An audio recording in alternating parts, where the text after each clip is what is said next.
Media TZ, usisahau kusubscribe.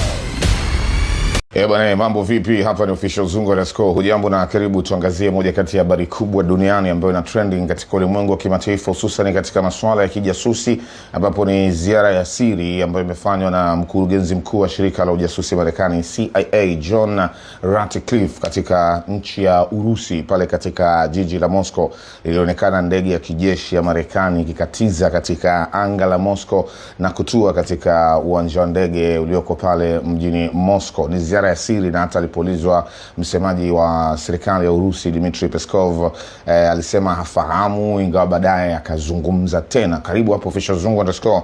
Tuchambue pamoja, tujaribu kutafuta jibu ni nini hasa kilimpeleka John Ratcliffe naamini mkurugenzi mkuu wa shirika la ujasusi CIA la Marekani pale nchini Urusi.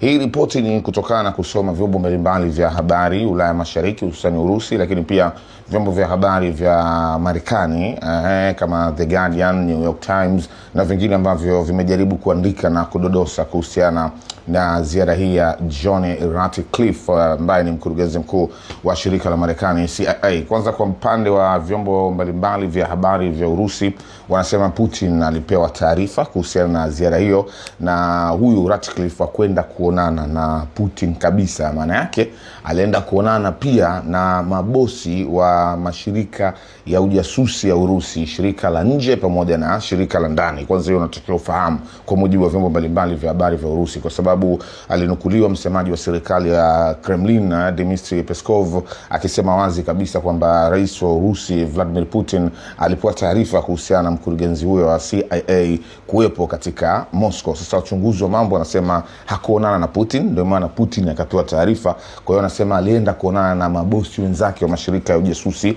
ya Urusi. Lakini pili, wanasema ukimtazama Ratcliffe, yeye ni mmoja kati ya viongozi ambao moja kati ya taski zao ni kushughulikia mgogoro kati ya Ukraine pamoja na Urusi. Ni moja kati ya taski zake na amekuwa akifanya hivyo mara kwa mara. Kwa hiyo ziara yake hii ya kushtukiza na ya siri pale Moscow, wanasema ni jitihada za kufufua tena mazungumzo ambayo yamekwama ya kusitisha vita kati ya Ukraine pamoja na Urusi, kwa sababu ni moja kati ya taski zake. Lakini sababu nyingine pia ambayo inatajwa, CIA imekuwa moja kati ya majukumu yake ni kushughulikia swala la ubadilishanaji wa wafungwa kati ya Marekani pamoja na Urusi. Kwa hiyo huenda ni mazungumzo yanayolenga kuwasaidia raia wengine wa Marekani ambao wanashikiliwa nchini Urusi kwa makosa mbalimbali wakiwemo ya kijasusi waweze kuachiwa, na Marekani kuachia pia raia wa Urusi ambao wanashikiliwa Marekani. Jambo la kubadilishana wafungwa limekuwa ni sala la kawaida. Lakini sababu nyingine ambayo inatajwa ni mgogoro pia wa Mashariki ya Kati, kule mambo ya Iran,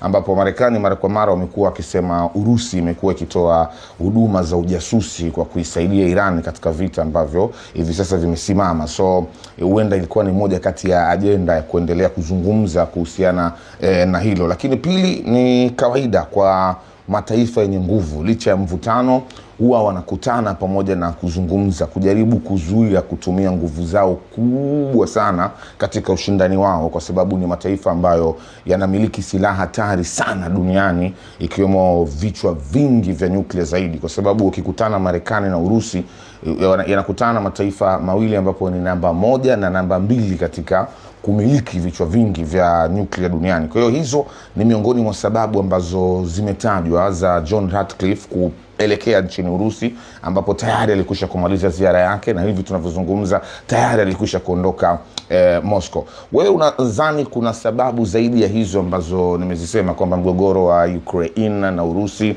mgogoro wa Iran, ni mataifa makubwa kujaribu kuzuia kutumia nguvu zao kupita kiasi, lakini pia kubadilishana wafungwa, kwa sababu ni moja kati ya majukumu ya CIA kudili na wafungwa wa Urusi pamoja na Marekani, kama ambavyo pia ni majukumu ya John Ratcliffe kushughulikia mgogoro wa Ukraine na Urusi tangu mwanzo. Kwa hiyo tunaona huenda hizo ni miongoni mwa sababu. Kama unaona kuna nyingine, karibu tuchambue pamoja hapa chini.